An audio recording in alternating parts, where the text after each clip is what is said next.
सक्तीच्या शिक्षणाचा अधिकार अधिनियम 2009. This act is very important for each and every children, parents. आणि या ॲक्टचं नाव आहे राईट टू एज्युकेशन ॲक्ट 2009. हा कायदा कसा झाला आणि या संबंधित सर्व इन्फॉर्मेशन आपण कशी वाचावी, त्या कायद्यातले महत्त्वाचे कलम, आर्टिकल्स कोणते आहेत ते आपण या ठिकाणी थोडक्यात पाहूया. आणि याच्यावर खूप सारे कलम आहेत, आर्टिकल्स आहेत, परंतु सगळेच परीक्षेच्या दृष्टिकोनातून महत्त्वाचे नाहीत.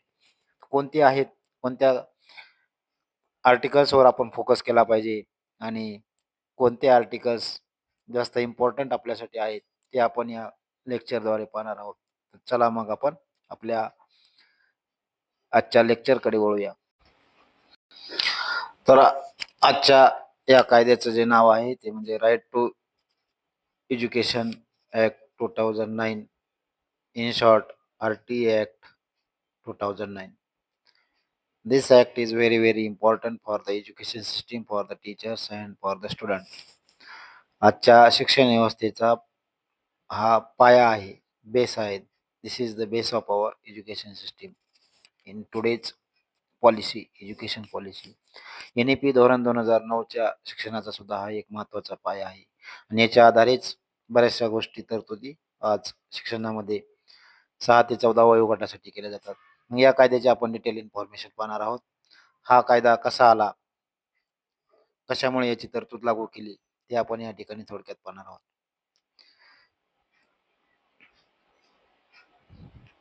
या कायद्याचं जे नाव आहे ते म्हणजे बालकांना मोफत व सक्तीचे शिक्षण देणारा बालकांचा मोफत सक्तीचे शिक्षण अधिनियम 2009 RT ॲक्ट 2009. भारत सरकारच्या ऐतिहासिक हा असा कायदा आहे कारण आजच्या शिक्षण व्यवस्थेमध्ये आजपर्यंत केलेला सगळ्यात महत्त्वाचा हा कायदा आहे. आणि हा कायदा ऐतिहासिक का आहे तर आपल्या राज्यघटनेमध्ये सुरुवातीला फक्त शिक्षणासंबंधात काही प्रोव्हिजन करण्याची तरतूद राज्यघटनेमध्ये होती, परंतु दॅट्स नॉट कंपल्सरी. पण या कायद्यानुसार ती कंपल्सरी झालेली आहे. का? आज आजच्या काळामध्ये शिक्षण हा मूलभूत अधिकार बनलेला आहे. आपण पाहिलेलं आहे राज्यघटनेतल्या शिक्षण तरतुदीमध्ये आर्टिकल 21A आपल्याला सांगते की शिक्षण 6 ते 14 वयोगटातील शिक्षण मुलांना देणं हे राज्य म्हणजे प्रत्येक नागरिकाचं एक मूलभूत स्वातंत्र्य आहे, मूलभूत हक्क आहे. आणि तो मूलभूत हक्क आज आपण कायद्यामध्ये रूपांतरित केलेला आहे आणि प्रत्येक बालकाला शिक्षण देणं हे कर्तव्य आणि सरकारला शिक्षण प्रत्येक बालकांना पुरवणं हा मिळवून देणं हा एक प्रत्येक बालकाचा अधिकार झालेला आहे. आणि हा अधिकार या कायद्याद्वारे आता आपल्याला मिळतो. हा जो कायदा आहे हा आपल्या देशामध्ये संपूर्ण देशात 1 एप्रिल 2010 पासून लागू झाला. याचा उद्देश म्हणजे 6 ते 14 वयोगटातील 6 to 14 एज ग्रुप मुलांना, प्रत्येक बालकाला मोफत सक्तीचे आणि गुणवत्तापूर्ण कोणताही भेदभाव नाही असं प्राथमिक शिक्षण मिळावं असा हा ॲक्ट आहे. थोडक्यात या RT ॲक्ट 2009 चे मेन फीचर्स काय आहे? What is the main features of this act? या कायद्याचं सगळ्यात महत्त्वाचं नाव काय आहे ते आपण पाहिलेलं आहे. हा कायदा जो लागू झाला 1 एप्रिल 2010 ही तारीख खूप महत्त्वाची आहे. कोणत्या वयोगटासाठी आहे? सॉरी, वयोमर्यादा झालं इथे, एज ग्रुप करा, वयोगट. तो 6 ते 14 वयोगटासाठी हा कायदा लागू झालेला आहे. याच्यामध्ये जो शिक्षणाचा प्रकार आहे तो म्हणजे मोफत आणि सक्तीचे शिक्षण देण्याचा, गुणवत्तापूर्ण शिक्षण देण्याचा. आणि या कायद्याला घटनात्मक अधिकार आहे. कशामुळे घटनात्मक अधिकार आहे? कारण राज्यघटनेच्या आर्टिकल 21A या घटनेनुसार हा कायदा बनवण्यात आलेला आहे, या कलमानुसार सॉरी. आणि हे जे कलम आहे आपल्या राज्यघटनेमध्ये 86 अमेंडमेंट 2002 याद्वारे ॲड करण्यात आलं आणि म्हणून या कायद्याला घटनात्मक आधार आहे, लक्षात ठेवा. नेक्स्ट,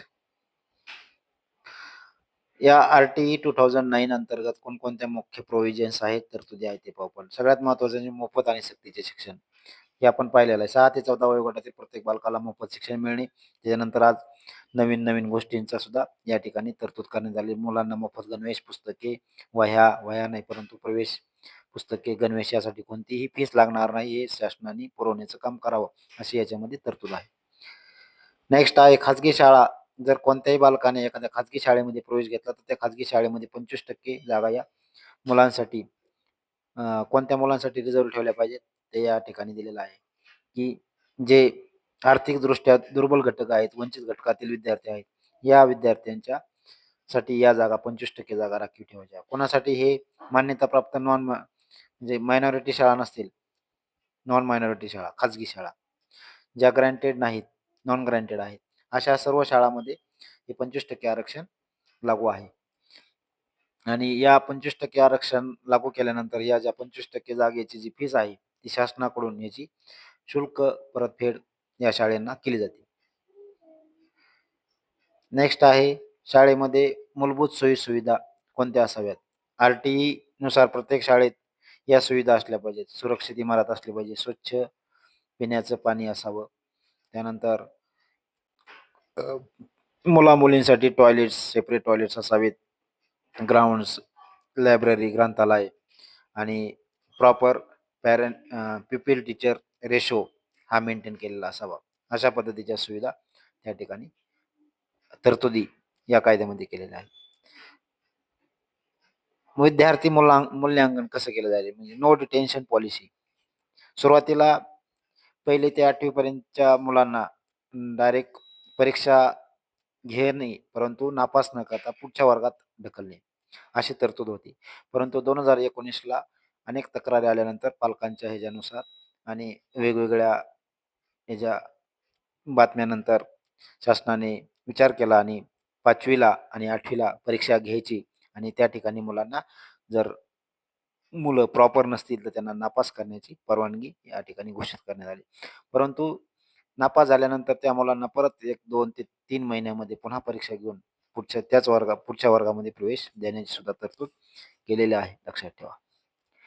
नेक्स्ट अजून काय आहे, की मुलांना कोणत्याही प्रकारचं जात, धर्म, भाषा याचा भेदभाव असणार नाही. म्हणजे भेदभावमुक्त शिक्षण या कायद्यानुसार देण्याची तरतूद आहे.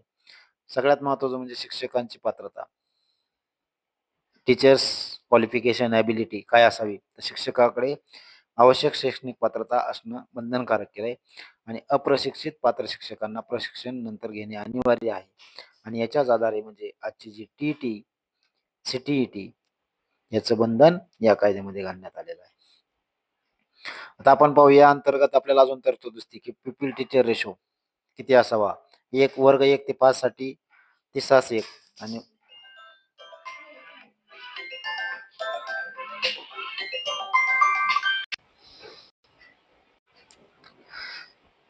या कायद्यामध्ये म्हणजे पाहिलं तर आपण 6 ते 8 साठी 35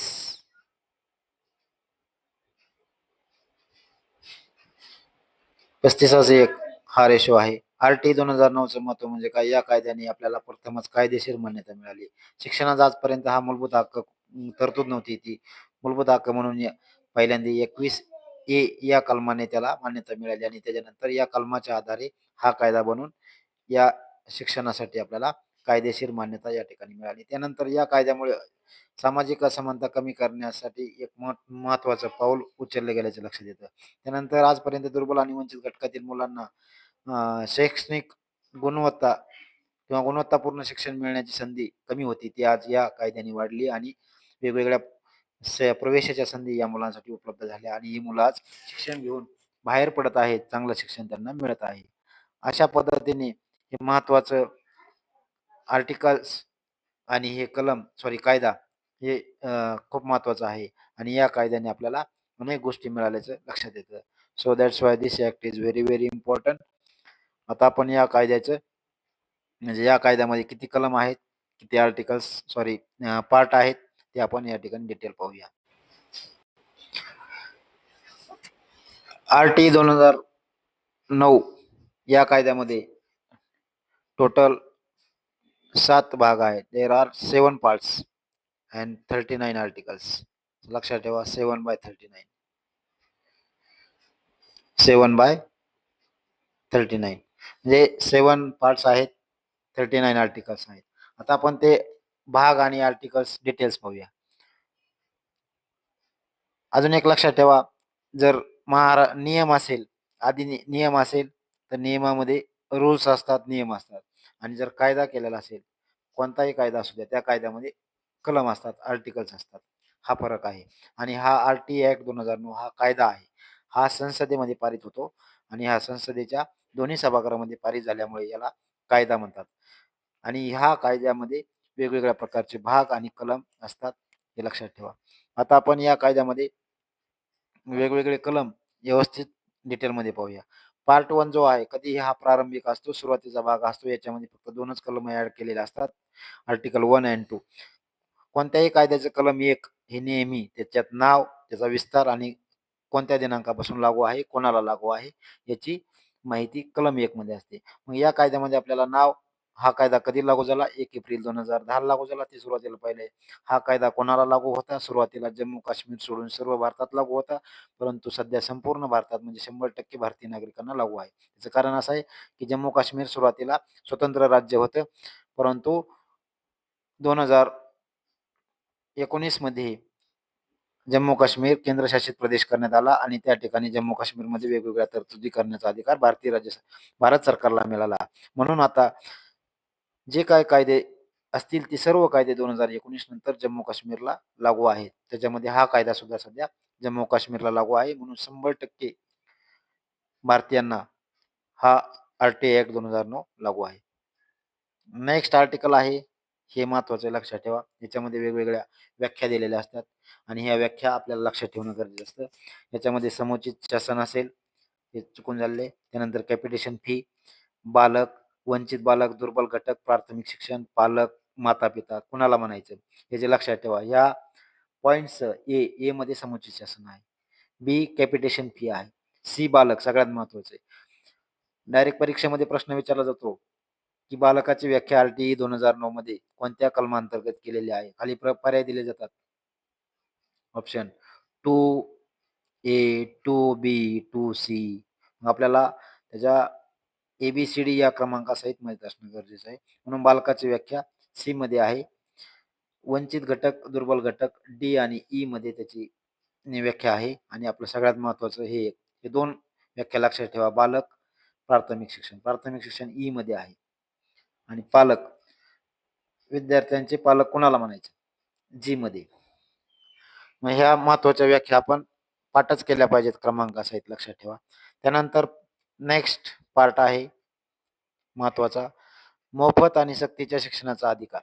बालकांना मोफत आणि सक्तीच्या शिक्षणाचा अधिकार देण्यात आला. तो म्हणजे कोणत्या कलमानुसार? भाग 2 मध्ये. त्याच्यामध्ये त्या संदर्भात जी कलम आहे ते 3 ते 5 आहेत. त्याच्यामध्ये कलम 3 महत्त्वाचा आहे. याच्यामध्ये आपल्याला 6 ते 14 वयोगटातील बालकाला मोफत आणि सक्तीच्या शिक्षणाचा अधिकार देण्यात आले. कलम 3. प्रश्न विचारला जातो, कोणत्या कलमाने मोफत आणि सक्तीच्या शिक्षणाचा अधिकार देण्यात आला? कलम 3. त्यानंतर प्रवेश, शाळेमध्ये प्रवेश कोणाला मिळेल? याच्यामध्ये वयाची अट आहे का? नाही. विशेष प्रशिक्षणाद्वारे म्हणजे विशेष म्हणजे वयानुरूप प्रवेश देण्याची तरतूद किंवा कोणत्याही वयाची अट नाही. त्यानुसार विद्यार्थ्यांना प्रवेश दिला जातो. ते म्हणजे आर्टिकल 4 मध्ये वयानुरूप प्रवेश किंवा प्रवेश न मिळालेल्या किंवा शाळा सोडलेल्या बालकांना विशेष प्रशिक्षणाद्वारे पुन्हा प्रवेश देण्याची तरतूद कलम 4 मध्ये देण्यात आलेली आहे.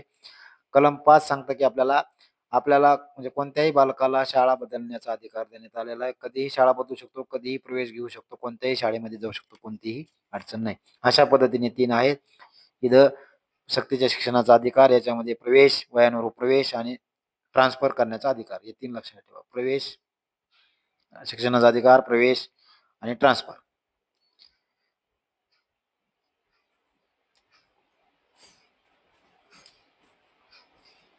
नेक्स्ट आहे पार्ट 3, विशेष तरतुदी केलेल्या आहेत कलम 6 ते 11 मध्ये. कोणत्या विशेष तरतुदी केलेल्या आहेत? कलम 6 सांगतं, की हे महत्वाचं आहे. कलम 6, शाळा स्थापन करा. कोणीही शाळा स्थापन करू शकतं. शाळा स्थापन करण्याचं कर्तव्य कलम 6 ने दिलेलं आहे. कोणी करू शकतं? करू शकतं. परंतु त्याच्यासाठी जे काही मानके, स्टँडर्ड्स, नियम असतील ते ते ठरवले जाते. त्याच्यानुसार शाळा स्थापन करता येतील. पण कायदा लागू झाल्यानंतर 3 वर्षाच्या आत अशा पद्धतीने मानके ठरवणे आणि शाळा स्थापन करण्याच्या या ठिकाणी सूचना किंवा शासन तरतुदी करू शकतं. नेक्स्ट आहे केंद्र आणि आर्थिक यांची जबाबदारी. 8 आहे केंद्र सरकारची कर्तव्य. 9 आहे स्थानिक प्राधिकरणाचे कर्तव्य. कलम 8 आणि 9 मध्ये कर्तव्य आहेत. इथं केंद्र सरकार आणि इथं स्थानिक प्राधिकरण. स्थानिक प्राधिकरण राज्य आलं, जिल्हा आला किंवा स्थानिक समिती आली. त्यानंतर कलम 10 जे महत्वाचं आहे ते आहे पालकांची जबाबदारी किंवा पालकांचं कर्तव्य काय आहे. लक्षात ठेवा.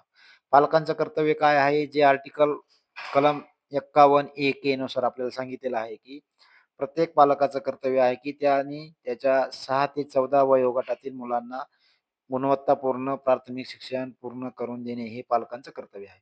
तेच कर्तव्य या ठिकाणी आर्टिकल 10 मध्ये नमूद केलेलं आहे. म्हणजे मुलांना पाठवणं हे पालकांचे एक महत्वाचं कर्तव्य आहे. लक्षात ठेवा. नेक्स्ट आहे 11 मध्ये बघा, हे नुसतं 6 ते 14 वयोगटासाठी कायदा आहे असं आपण म्हणतो, परंतु पूर्व प्राथमिक शिक्षण 3 ते 6 पुरविण्यास सुद्धा प्रोत्साहन देण्याचं तरतूद या कलम 11 मध्ये केलेलं आहे आणि त्याची जबाबदारी समुचित शासनाची आहे असं सांगितलेलं आहे. लक्षात ठेवा. परीक्षेत प्रश्न विचारला जाऊ शकतो की पूर्व प्राथमिक शिक्षणासंदर्भात कोणत्या कलमाद्वारे तरतूद सांगितलेली आहे, ते म्हणजे कलम 11. पालकांचं कर्तव्य मुलांना शाळेत पाठवणे आहे, हे कोणत्या कलमामध्ये तरतूद आहे? कलम 10. लक्षात ठेवा. कलम 8, 9, 10 हे कर्तव्य. कलम 6 म्हणजे शाळा स्थापन करणे. म्हणून 6, 7, 8, 9, 10, 11 अशा पद्धतीचे महत्वाचे विशेष तरतुदी असणारे कलम आपण लक्षात ठेवा आणि कीवर्ड्स लक्षात ठेवून आपण ते लक्षात ठेवू शकता. काहीही अवघड नाही. Repetition is important for this act. You can remember each and everything. Next part आहे पार्ट नंबर 4, कर्तव्य आणि जबाबदाऱ्या. कर्तव्य आणि जबाबदाऱ्या काय आहेत ते कलम 12 ते 28 मध्ये आपल्याला सांगितलेले आहे. कोणाकोणाचे कर्तव्य, कोणाकोणाच्या कलम 12 मध्ये आपल्याला 25% आरक्षणाची तरतूद जी सांगितली आपण पाठीमागं, ती कलम 12 मध्ये तरतूद आहे. 25% प्रवेश कोणासाठी राखीव ठेवायचा, कोणत्या शाळेमध्ये राखीव ठेवायचा यासाठी या ठिकाणी आपल्याला माहिती दिलेली आहे. कलम 13 सांगतं की आपल्याला कोणत्याही प्रकारची शुल्क, देणगी किंवा कॅपिटेशन फी प्रतिबंधित आहे. स्क्रीनिंग टेस्ट घेता येणार नाही असं कलम 13 मध्ये सांगितलेलं आहे. जर घेतलं तर त्याच्यासाठी दंड असेल. तो दंड सुरुवातीला 25,000, पुन्हा जर उल्लंघन झालं तर 50,000 दंड त्या ठिकाणी ठोठावला जाईल. जे प्रवेश शुल्क घेईल, कॅपिटेशन फीस घेईल किंवा स्क्रीनिंग टेस्ट घेईल, शक्यतो हे शाळा संदर्भात हे कलम शिक्षा करण्याची तरतूद याच्यामध्ये आहे. स्क्रीनिंग कॅपिटेशन फीस संदर्भात व्याख्या केलेली आहे. 2 मध्ये मी या ठिकाणी कमेंट्स करून सांगू शकता की कॅपिटेशन फीस याची व्याख्या कोणत्या कलमामध्ये केलेली आहे. नेक्स्ट पाहू आपण कलम 14. आर्टिकल 14 काय सांगते आपल्याला की एखाद्या पालकांकडे कोणताही दस्तऐवज नसेल आणि म्हणून त्या मुलांना प्रवेश नाकारता येणार नाही. अशा पद्धतीने म्हणजे कागदपत्र नसेल तर तरतूद तरी सुद्धा प्रवेश घेण्याचा अधिकार कलम 14 देतं. त्यानंतर एखादी शाळा म्हटली मुदत संपली, प्रवेश मिळणार नाही, तरी सुद्धा प्रवेश घेता येतो. म्हणजे प्रवेश नाकारता येत नाही असं सांगते की प्रवेश संपल्यानंतरही, मुदत संपल्यानंतर बोर्ड लावले जातात शाळेमध्ये की नो ॲडमिशन इज फुल. आता ॲडमिशन भेटणार नाही, शाळेचे प्रवेश तारीख संपलेली आहे. परंतु अशा पद्धतीने त्याच्या आर्टिकलमध्ये आपल्याला कलम 15 सांगतं की मुदत संपल्यानंतरही प्रवेश देता येईल. या संदर्भात महाराष्ट्र शासनाच्या बालकाचा अधिकार अधिनियम 2011 नुसार या संदर्भात डिटेल तरतूद केलेली आहे. आपण त्या ठिकाणी ती पाहणार आहोत. म्हणून कलम 14 आणि 15 लक्षात ठेवा. डॉक्युमेंट्स नसतील, मुदत संपली, हे 2 कलम महत्वाचे आहेत. त्यानंतर आर्टिकल 16 आपल्याला सांगतं की जी वार्षिक नापासणा करण्याची तरतूद होती सुरुवातीलाच 1 ते 8 पर्यंत सर्व मुलांना परीक्षा घेणे, परंतु त्याला पात्र करून पुढच्या वर्गामध्ये टाकणे, म्हणजे त्याला नापास करायचं नाही थोडक्यात. परंतु 2019ला त्या ठिकाणी दुरुस्ती केली आणि 5वी आणि 8वीच्या वर्गाला परीक्षा घेण्याची आणि नापास करण्याची तरतूद पुन्हा करण्यात आली. हे आपण पाहिलेलं आहे. हे कोणतं कलम सांगतं? 16. त्यानंतर कलम 17 सांगतं, हे महत्वाचं आहे, लक्षात ठेवा. इट इज व्हेरी इम्पॉर्टंट, जे की आपल्याला पनिशमेंट, मानसिक याच्यावर बंदी आहे. कोणत्याही प्रकारची शिक्षा करायची नाही. कलम 17 आणि परीक्षेत प्रश्न विचारला जाऊ शकतो, मुलांना कोणत्या कलमाद्वारे शिक्षा करण्यास बंदी घातलेली आहे, तर कलम 17 लक्षात ठेवा. त्यानंतर next article 18 is very important.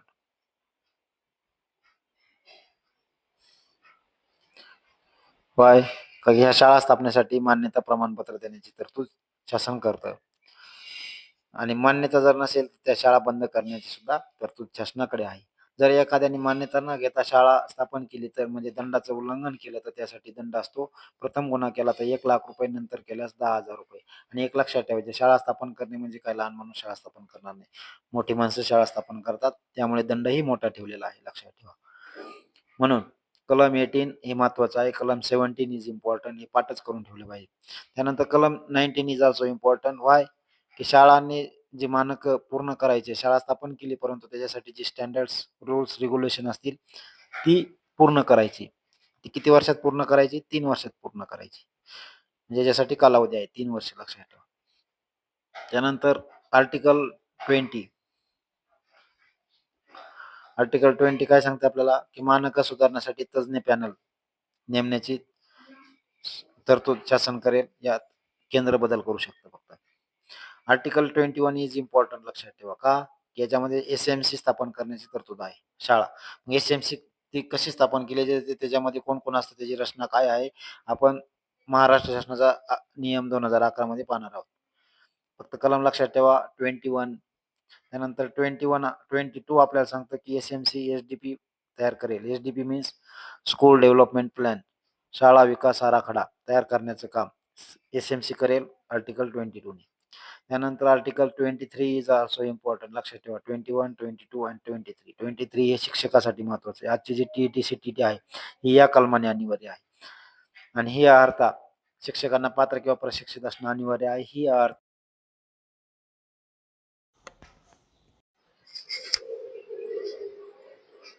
नमस्कार.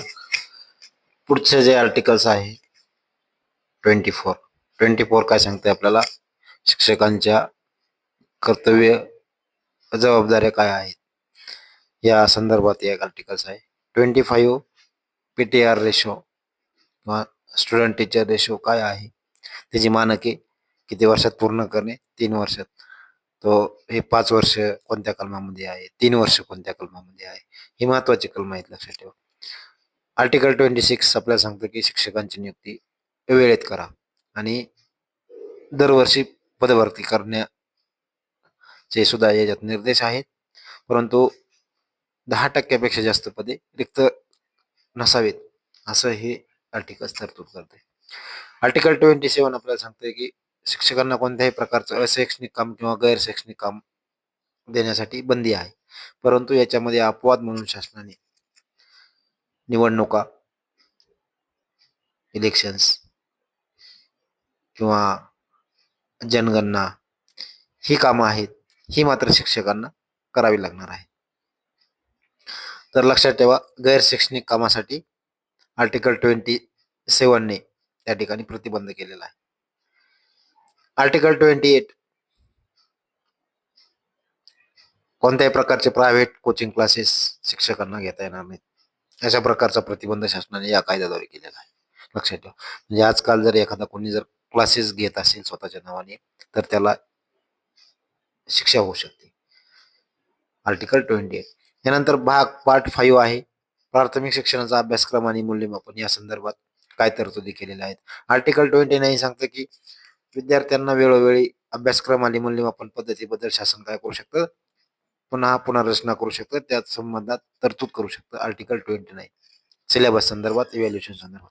आर्टिकल 30 सांगतं की आपल्याला बालकाने 1 ते 8चं शिक्षण पूर्ण केल्यास त्याला प्रमाणपत्र याची पूर्तता शाळेने करायची. म्हणजे आपण आज जे संचय पत्रक मालकांना देतो ते संचय पूर्ण करून 8वीला गेल्यानंतर त्याचे संचय प्रगती काळ ते पूर्ण होईल आणि त्याला ते शाळेने त्याची पूर्तता करायची. त्याचं शिक्षण संपल्यानंतर 1 महिन्याच्या आत त्याला ते कार्ड द्यायचे आहे. लक्षात ठेवा आर्टिकल 30. किती दिवसात द्यायचं आहे तर 1 महिन्याच्या आत. नेक्स्ट पार्ट संरक्षण बालकांचं संरक्षण किंवा त्यांच्या तक्रारी संदर्भात निवारण कसं करायचं पार्ट 6 मध्ये सांगितलेलं आहे. Article 31 to 34. 31 मध्ये दिलेला आहे की एनसीपीसीआर जो कायदा आहे 2005चा त्याच्यामध्ये आर्टिकल 3 नुसार एनसीपीसीआर आहे आणि एससीपीसीआर आर्टिकल 17 नुसार आहे.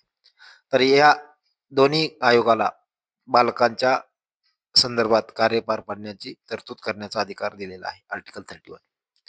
आर्टिकल 32 सांगतं आपल्याला बालकांचं बालहक्क निवारण करण्याचं कार्य कसं करायचं याचा अधिकार एनसीपीसीआर एससीपीसीआर यांना आहे. त्यानंतर आर्टिकल 33 अँड 34 याच्यामध्ये सल्लागार मंडळ आहेत. राष्ट्रीय सल्लागार मंडळ, राज्य सल्लागार मंडळ याच्यामध्ये 15-15 सदस्य असतील. अशा पद्धतीने 31, 32, 33, 34 हे आर्टिकल पार्ट 6 मध्ये आहेत. नेक्स्ट शेवटचा भाग आहे पार्ट 7 संकीर्ण. याच्यामध्ये जनरल तरतुदी असतात, या प्रत्येक कायद्यामध्ये असतात, लक्षात ठेवा. त्याच्यामुळे या महत्वाच्या नाहीत, परंतु या संदर्भात कोणतं कलम लक्षात ठेवायचे लक्षात. 35, 38, 35 मध्ये आपल्याला दिलं की केंद्र निर्देश देण्याचा अधिकार आहे. 36 आपल्याला सांगतं की कोणतेही निर्देश द्यायचे किंवा नियम तयार करायचा तर त्यासाठी पूर्व मंजुरी आवश्यक आहे. ती पूर्व मंजुरी केंद्राची असेल. गुडफेत हे कोणत्याही कायद्यामध्ये हे कलम असतं. हे 37 मध्ये आहे. म्हणजे एखाद्या सद्भावनापूर्वक केलेल्या कृतीला कर्मचारी असेल कोणी असेल तर त्याला संरक्षण देण्याचं काम हे कलम 37 करतं. 38 मध्ये आहे की समुचित शासन असेल केंद्र किंवा राज्य यांना नियम करण्याचा अधिकार आहे आणि याच कलमाच्या आधारे महाराष्ट्र शासनाने 2011चा बालकांचा अधिकार अधिनियम तयार केलेला आहे. प्रश्न विचारला जाऊ शकतो की बालकाचा अधिकार अधिनियम 2011 महाराष्ट्र शासनाने कोणत्या कलमाच्या आधारे केला. RTE 38 लक्षात ठेवा. 39 जनरल आहे. केंद्राला अडचणी दूर करण्याचा अधिकार आहे. तर लक्षात ठेवा अशा पद्धतीने कोणते कोणते कलम महत्वाचे आहे. 38 याच्यात जर पाहिलं तर याच्यामध्ये 31 NCPCR, SCPCR आणि 33, 34. नेक्स्ट 30 महत्वाचं आहे. बालकाला आपल्याला त्या ठिकाणी प्रमाणपत्र द्यायचं आहे. 28, 27, 26 मध्ये पद आहेत आणि 25 इज ऑल्सो इम्पॉर्टंट. त्याच्यामध्ये PTR रेशो 3 वर्षात त्याची पूर्तता करायची. 23 शिक्षक पात्रता परीक्षा सगळ्यात महत्वाचा कलम आहे. 22 अँड 21 म्हणजे याच्यामध्ये जे पार्ट 3 मध्ये जे कलम आहेत 4 मध्ये याच्यामध्ये कोणकोणते आहेत लक्षात ठेवा. 12 त्यानंतर 13 याच्या 12 आणि 13 मध्ये शिक्षा आहे लक्षात ठेवा. किती आहे ती नीट पाहून घ्यायची. 14, 15 आणि 16 कलम हे महत्वाचं आहे. याच्यामध्ये नापास न करण्याची तरतूद होती ती दुरुस्त केलेली आहे. 17 सेक्स म्हणजे शिक्षा. 18, 19 त्यानंतर 21, 22, 23 हे महत्वाचे कलम आहे. रिपिटेशन केल्यानंतर आपला एकही प्रश्न या कायद्यावर चुकणार नाही. लक्षात ठेवा. एखादा 1 ते 2 प्रश्न येऊ शकतात परंतु प्रश्न चुकला नाही पाहिजे. तर अशा पद्धतीने RTE 2009 आपण या ठिकाणी पाहिला. आपण नीट व्यवस्थित पहा आणि अशाच व्हिडिओसाठी आपल्याला आपण या चॅनलला सबस्क्राईब करा, लाईक करा, शेअर करा आणि आपल्या येणाऱ्या परीक्षेसाठी आपण जोरदार तयारी करून मार्क्स मिळवा. धन्यवाद.